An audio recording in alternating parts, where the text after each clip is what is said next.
Para penonton, tepuk tangan untuk Niken Salidri. Bumi langit gonjang-ganjing para bekang kang pratala lindu ping pitu sahari amap kang jalan idi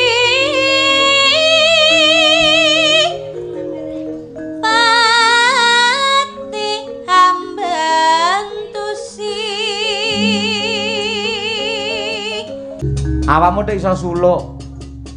Tahu kenal dalang sapa iso suluk barangane. Akbar, Pak. Ngaku.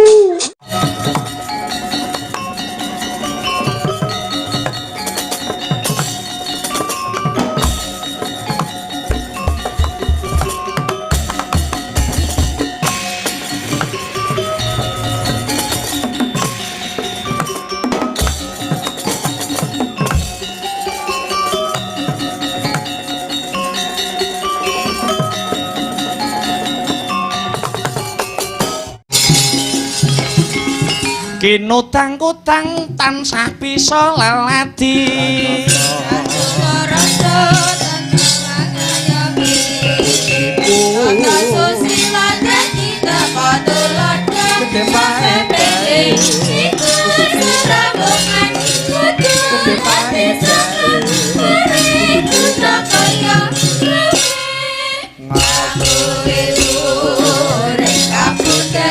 Sekali lagi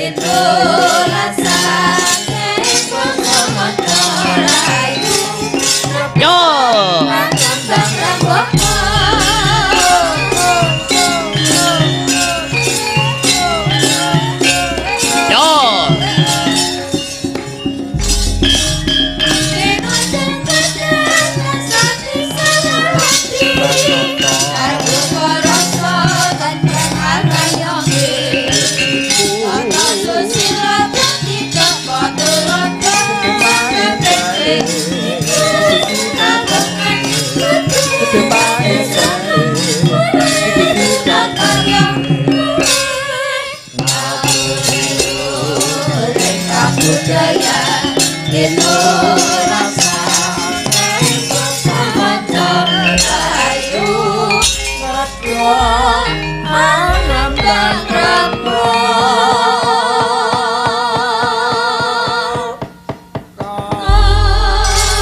Alhamdulillah wa syukurillah wala haula wala quwata illa billah amma ba'du.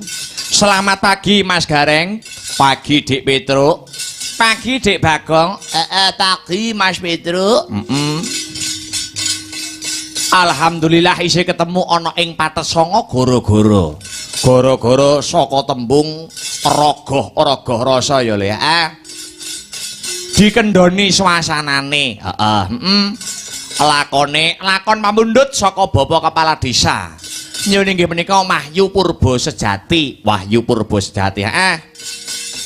Wahyuning panitisan Wahyu Purba Sejati kuwi kapérang dadi 3. 1 Wahyu Ratu, 2 Wahyu Satriya, angka 3 Wahyu Kabrahmanan. Ngono ya le. Wah. Dadi nek ning Nganjuk iki kebanyakan umpama wong nanggap wayange mesti nyuwun lakon mesti. Nek laladan Nganjuk iki kebanyakan mayoritas mergo ana wilayah sing pun borong Mas Dalang lakone napa. Ngono. Dadi sak bisa-bisa awake dhewe kudu bisa ngaladeni apa sing dadi permintaane Bapak Kepala Desa. Iya le. Sing baku awake dhewe klungsu-klungsu melok udu kabeh diratani. Ceritane kecekel ora cutel. Ning hiburane atur pasugatane, atur lagone ya ora keri, atur hiburan, salam-salam. Apa maneh iki ya di live streaming mula aja lali salam-salam kanggo kanca-kanca sutresna seni dan budaya pecinta wayang kulit dimanapun sing masih memonitor lumantar channel YouTube Asta Brata Media. Matur nuwun ingkang ngancani dalang akbar sak kanca rombongan Sanggar Seni Astabrata ingkang sakmangke ngancani lek-lekan tirakatan nirakati nuwun inggih punika para warga masyarakat ingkang lenggah mapan wonten ing Desa Balong Pacul. Ingkang sakmangke kagungan kersa nuwun inggih menika bersih desa. Wah, ya ora lali tetep ngaturke panuwun ya Dik Petro. Ngaturke panuwun ingkang tanpa pepindhan. Kunjuk Bapak Erwinanto. Sumrambahipun sedaya para panitia ingkang boten saged kula sebataken setunggal mboko setunggal. Matur nuwun sampun tresnani kula sak kanca. Ya tresnani laire ya tresnani batine. Amin amin ya rabbal alamin. Luar biasa. Bengi iki warga masyarakat Desa Balong Pacul pancen dadi agenda rutin tiap tahun. Tetap nguri-nguri kang sarta ngurip-ngurip budayane, tetap istiqomah nglestarekke seni kabudayan wayang kulit dalam rangka adicara ya kuwi bersih desa. Pancene kaya mengkono Mas Gareng, Dik Bagong. Nguri-nguri kang sarta ngurip-urip dasare wayang kulit utawa kabudayan kaya ngene iki wujud jati dirine bangsa. Ngono ya, Le. Dadi nek wis bangsane kuwi wis kelangan sing jenenge kabudayan, bangsane wis ora gelem nguri-nguri kang sarta ngurip-urip kabudayan, tegese bangsa mau wis ora duweni jati diri. Wo ngono. Mongko jati diri kuwi identitas bangsa. Iya, ya sak bisa-bisa awake dhewe tetep istiqomah mlaku ning dalaning seniman kanthi bener lan becik. Ya. Ya saiki ngaturke pamundhut-pamundhut sing durung diaturake. Ya. Anu sik. Slendro sik. Ayo. Apa? Pepeling dhisik. Ya. Peling. Karya besar Ki Haji Anom Surata. Diaturake. Monggo Mas Heru dipun bawani langkung rumiyin dandang gula. Ayo. Monggo Mas Her. Ayo. Ruko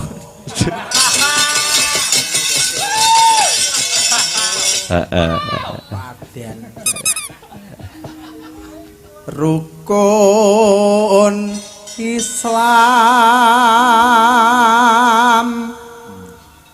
kang lima puniki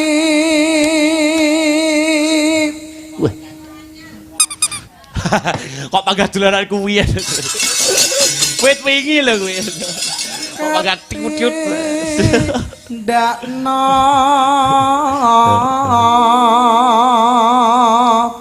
mring para sama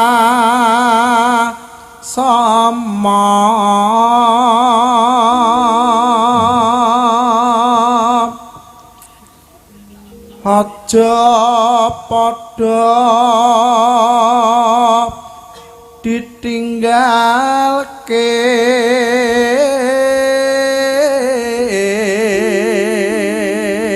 peniti ya kurang ajar wong bar ngetok debok kok kiri kayak kene lho. Walah grajine ora lah iya yuk rukun Islam niku syahadat kang angka siji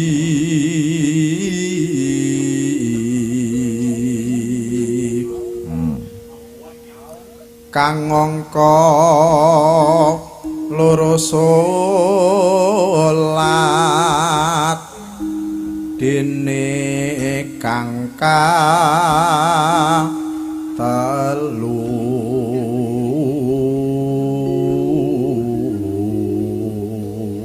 ya Ramadan nindakne poso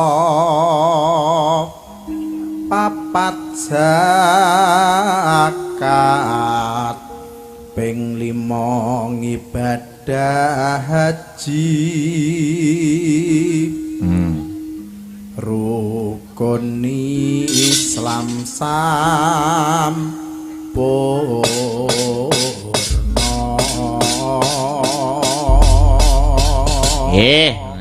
Sampun ngatur bawanipun gek ditibake pepeling ya. Lebuke malah kaya debus engko. Ya, ya. Oke, saya tak wacana sih. Gerigis dan bukit berbunga. Wah. Oke. Ya, pepeling dhisik. Ya, monggo coba kayak apa.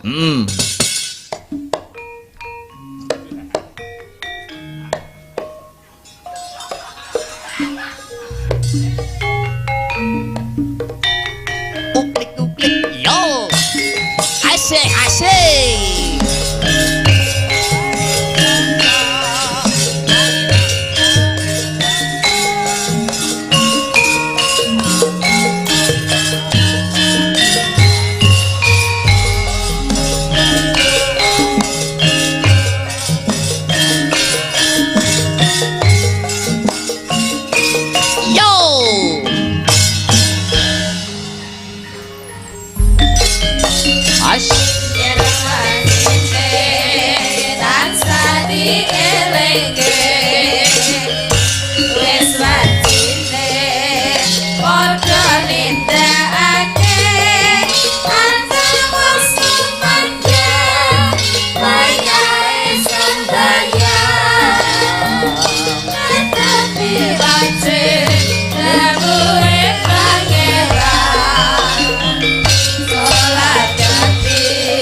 agama hidup akan terarah, dengan ilmu hidup akan mudah, dan dengan seni dan budaya hidup akan terasa lebih indah, Mas Gareng. Wah iya, niku sampun dados paugeranipun sedaya para warga masyarakat sutresna budaya, wabil khusus warga masyarakat ingkang mapan wonten ing wewengkon desa Balong Pacul. Agamane ora ditinggal, budayane tansah diuri-uri. Ngono ya Le. Teruske Dik Sinta Widya Palupi jumeneng Dik.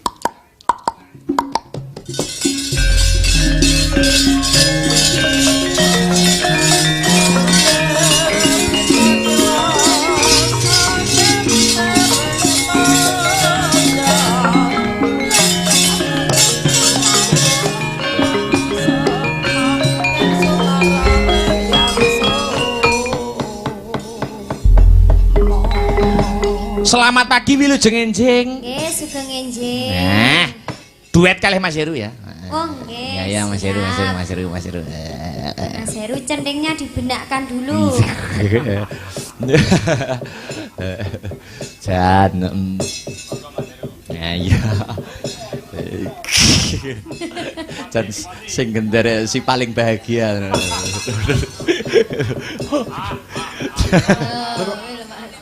Ngekek.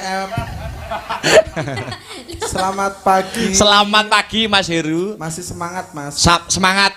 Sampean nanti main yang gini tuh, Mbak Macul ya? Oh, 5 kali saya. Wadah. Setiap bersih desa saya selalu ikut. Siapa dalangnya? Siapa dalangnya? Justru ada Mas dalangnya Heru. saya ikut.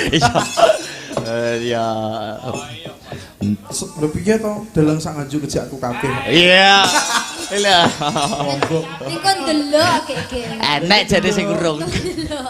Delok aja delok. Iya. Anu Asmara lo aja. Oke. Mas Tris. Ya. Masuk ke lali ta, Tris? Wis mulai ngono. Gaya era. Ya ngene ya. Diganti sini dimong. Diganti dimong gitu. Ayo Mas Tris. Coba kayak apa?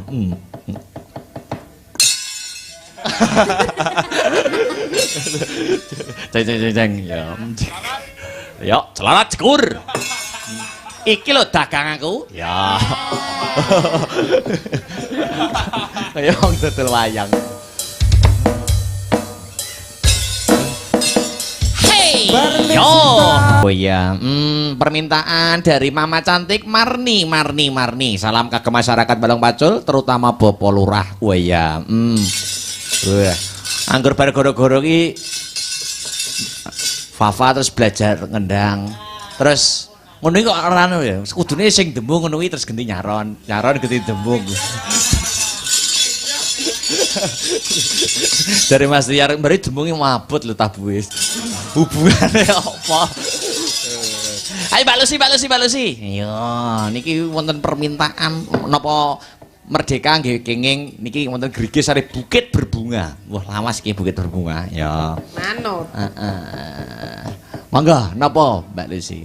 Cocok isu-isuan. Ya, dangdut. Dangdut nggih nek kula dangdutnya klasik. Terus nanti Bukit Berbunga bisa duet dengan adik-adik cantik. Oh siap, napa dangdut klasik sing lawas-lawas? Sing lawas no. Lawas no goro-goro khusus lawas. Lawas-lawasan Rita Sugiarto Nah, jelas ya. Apa ngono. Sing eling enggak? Apa Isdahlia, apa Lidah Buaya. Tajamnya karang. Yo. Rita Sugiarto. Sing gawe buwong, Anggural. Rita Sugiarto kok bimbang pacar dunane kerat apa payung hitam apa sembarang. Oh iya air bunga apa air kembang boreh apa kuwi jenenge sitok enehke apa anu terkesima sembarang kowe iki request Heru. Payung hitam ya masuk payung hitam ya masuk. Masuk payung hitam. Kalau payung hitam tuh Iis Dahlia. Idola niku. Gak iso. Pokoke iku request Mas Heru. Saged Mas Tris payung hitam.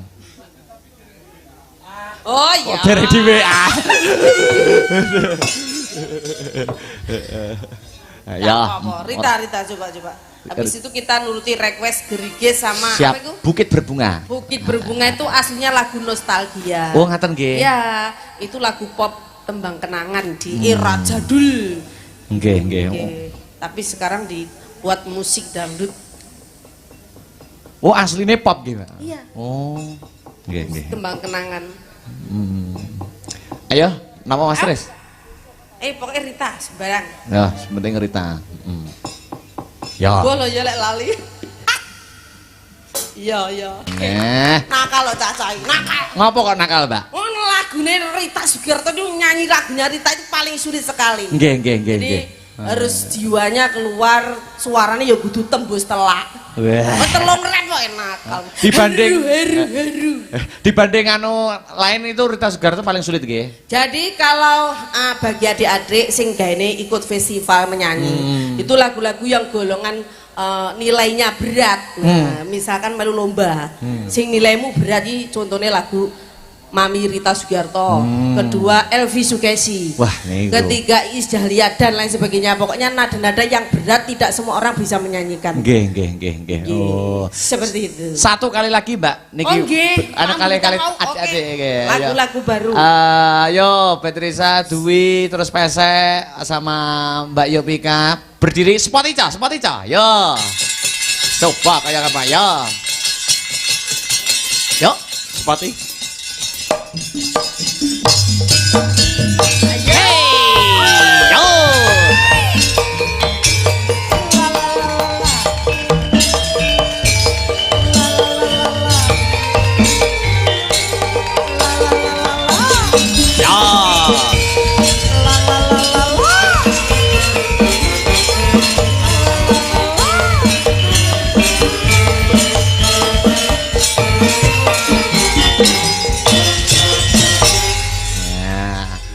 Ayo milih Gerigis apa Bukit Berbunga? Ya.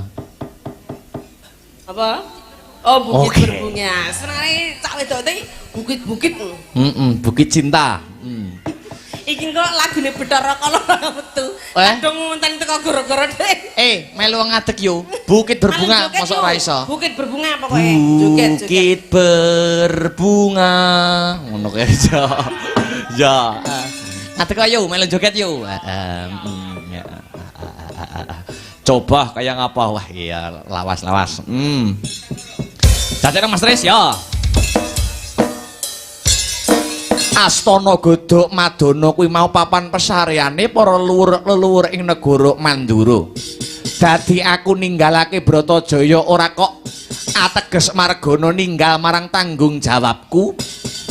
Nanging aku malah duweni kekarepan anyadang kang sarta anyadong sapa sing ngerti mbok menawa wahyu utawa kanugrahan kang diantuk dening margana iki mengko bisa andayani katentremaning bali wismaku.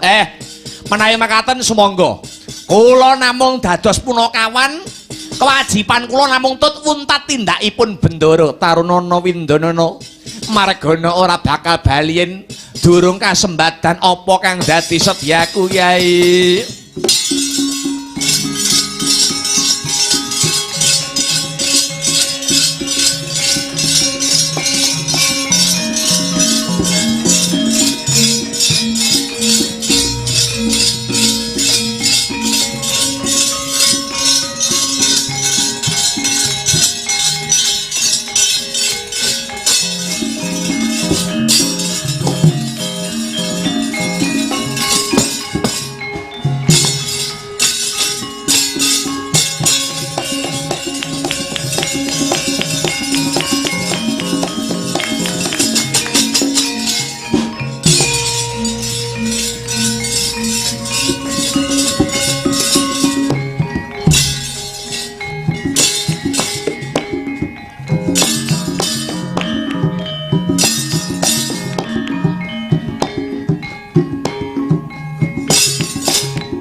wis harta palwana ting ranu Gresik karsa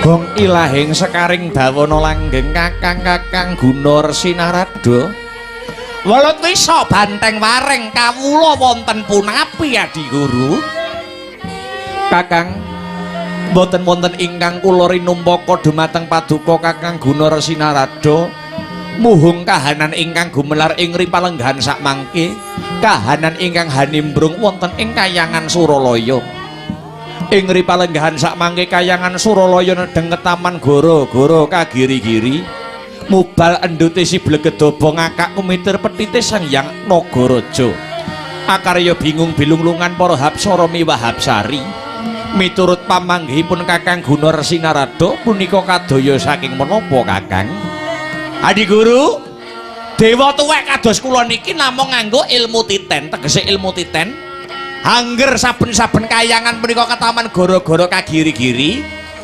punika kadaya saking titah pujangkara ingkang nedeng tapa brata utawi ayoga brata mapan wonten ing Madyapada satemah surem ingkang dados kaprebawanipun kayangan Suralaya lajeng sareng paduka Kakang Guna Resinarada teliti kanthi permati ngantos tekan jroning ati titah sinten ingkang ing ripalenggahan sakmangke anedeng ayoga brata Kakang Adi Guru ingkang nedeng yoga brata maladiening boten wonten sanes titah pujangkara Nalendra Dwarawati Prabu Sri Bathara Kresna angka 2 Nalendra Mandura Prabu Baladewa angka 3 nuwun inggih panengah Pandhawa Si Margana anggenipun semedi mapan wonten ing Astana Gadamadana papan pesaryanipun para leluhur-leluhur ingkang mapan wonten ing Mandura Kakang kados pundi pranyata leres menapa ingkang dipun tindakaken kalian titah ketiga kala wau inggih Kresna Baladewa kang sarta Margana awit ing ripalenggahan sakmangke Jawata badhe ngandhapaken kanugrahan utawi wahyu-wahyuning panitisan wahyu menapa wahyu purba sejati Kakang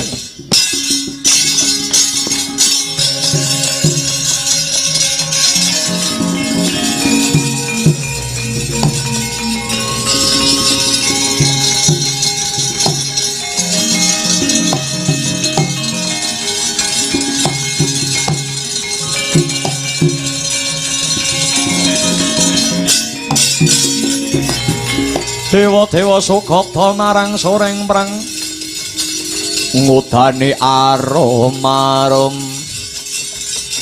ngendan we ngawiyat narada ngapalani ing wahyu purba sejati nuwun inggih Kakang wahyu purba sejati menika wahyuning panitisan wahyu purba sejati menika kapirang cacah 3 ingkang angka 1 wahyune ratu angka 2 wahyuning kabrahmanan angka 3 wahyuning satriya la lajeng sinten ingkang anyalirani wujudipun wahyu Adi Guru nuwun inggih menika suksmanipun Prabu Rama Wijaya ratu ing negara Pancawati duk kepungkur kalian ingkang rayinipun nuwun inggih Lesmana Widagda mula ingkang kaya mangkono Indra Suramati kula wonten dawuh Rama Pukul Namiji keng putra kula pun Indra Suramati metuwa timbalana suksmane Prabu Rama Wijaya kang sarta Lesmana Widagda ing dina sakmengko kinen madhep ana ngarsa ulut nuwun inggih amit madhal pasilan Rama Pulun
Sarate pandam sumulung amadangi jroning pasarean ngenani wadana remu-remu kalingan ngangkrahangan ing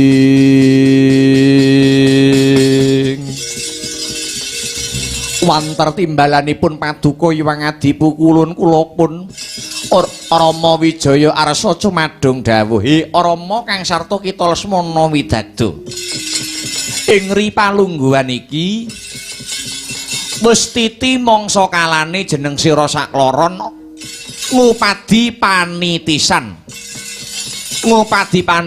kang sakmengko ana titah cacah 3 ingkang teteki Ayoga Brata mapan ana ing Astana Gadamadana ya kuwi angka 1 Ratu Ndwarawati Prabu Kresna angka 2 Ratu Mandura Prabu Baladewa kang angka 3 Panangah Pandhawa Si Margana wahyu purba sejati kang anyalirani kowe bocah loro sak kloron dene wahyu purba sejati kapirang cacah 3 ya kuwi Wahyu Ratu kang disalirani dening Prabu Rama Wahyu Ratu Manjinga ana ing Nalendra Ndwarawati Prabu Sri Bathara Kresna amarga kita sak kloron Prabu Rama kang sarta Prabu Kresna padha-padha titis Bathara Wisnu dewaning kabagyan dewaning katentreman dene si Lesmana kang anyalirani Wahyu Satriya lan Wahyu Brahmana Wahyu Satriya manjing ana ing ragane Margana Wahyu Kabrahmanan manjinga ana jiwa ragane Nalendra Mandura Prabu Baladewa makaten do pukulun iya wis ora sah dadak kakehan gunem ingkang tanpa guna enggal tumurun mapan ana ing Astana Gadamadana iki wis wancine wahyu purba sejati tumurun Rama Lesmana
Punapata mirah ingsun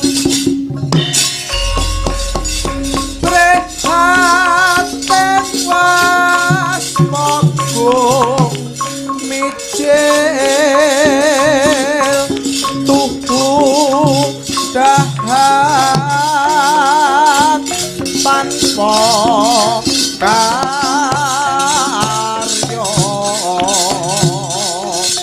sangkang rinemakan Gusti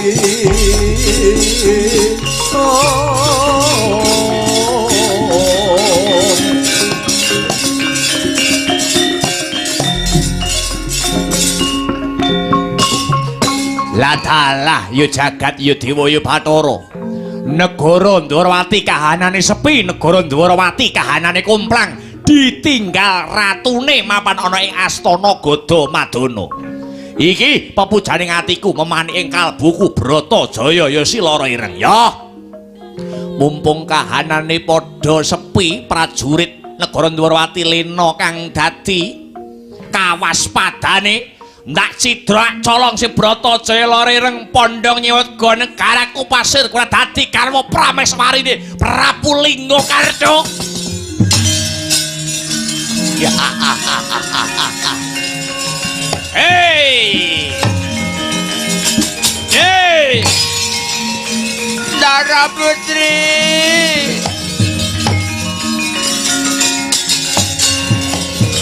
Wela dalah Ndara Ayu Bratajaya dicidra durat maka tak susule sinuwun Prabu Kresna mapan ana Astana Gadamadana kedrawasan sinuwun.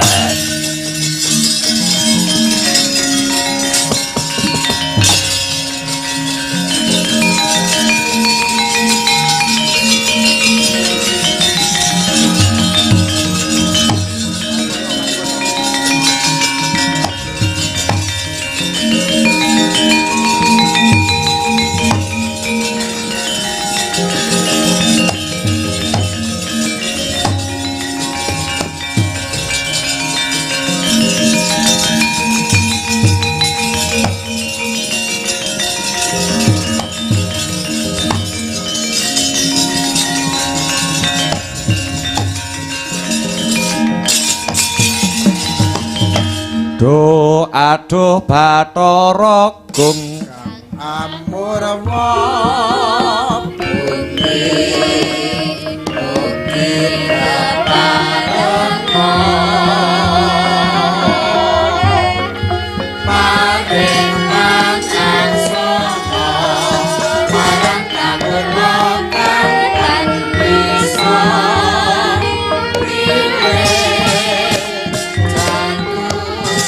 Sigara sedakap saluku tunggal Nalendra ing Dwarawati risang Prabu Sri Bathara Kresna ingkang sarimbit kalian ingkang Rakanata ing Mandura Prabu Baladewaya Prabu Balarama nutupi babahan hawa sanga hangeningaken Pancandriya Pancalima indriya pengangen-angen hamberat hawa nafsu bebayu patang prakara amung sajuga ingkang sinidikara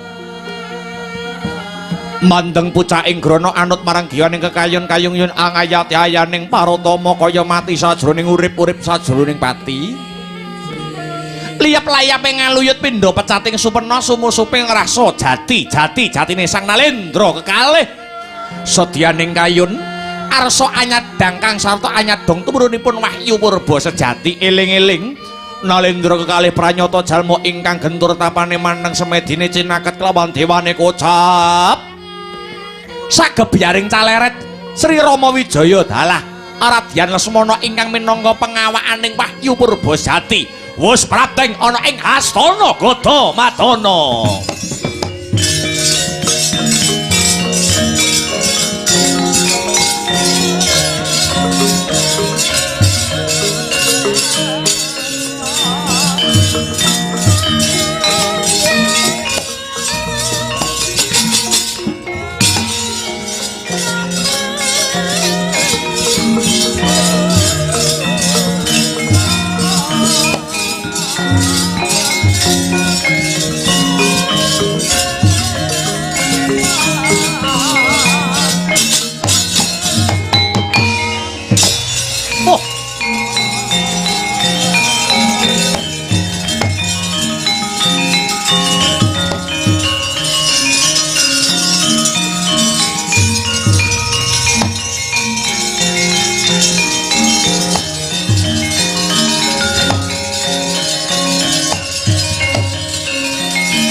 Sabantuk wahyune ngalah dia dumilah mangolah ilmu bangkit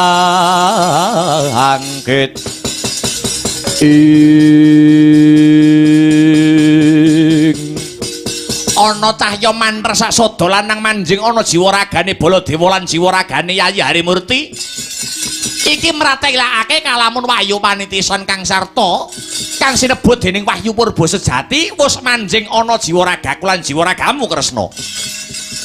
Nuwun inggih Dunjeng Kakang Prabu.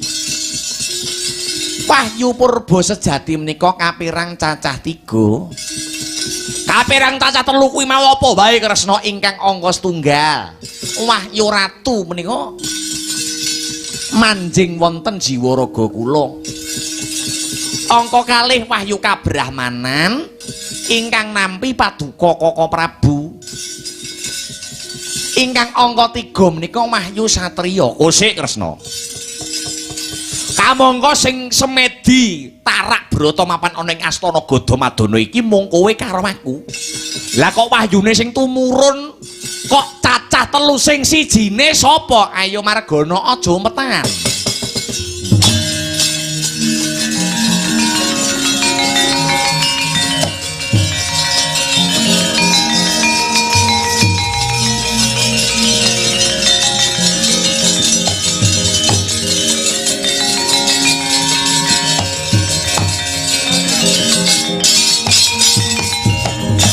Tan samar pamoring suksema sinuk semaya winah ya ing asebi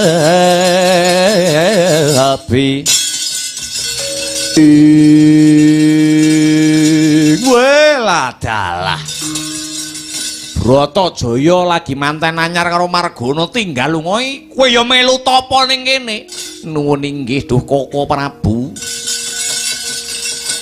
Margana entuk apa mau wahyu kasatriyan aku wahyu kabrahmanan wahyu kabrahmanan iki piye Kresna dayane piye wahyu kabrahmanan menika wahyu wadat kuwi wahyu wadat menika sak samunipun angsal punang wahyu mboten angsal gepok singgol kalian wanita sinten kemawon dulu kamangka aku ki wis duwe bojo Mbak Yumu Erawati lho mboten mekaten wahyu menika ampun dipun mangan mentah ning kudu diratengi langkung rumiyin karepe wahyu wadat menawi sampun krama mboten angsal gepok singgol kalian wanita sak lintunipun garwanipun piyambak.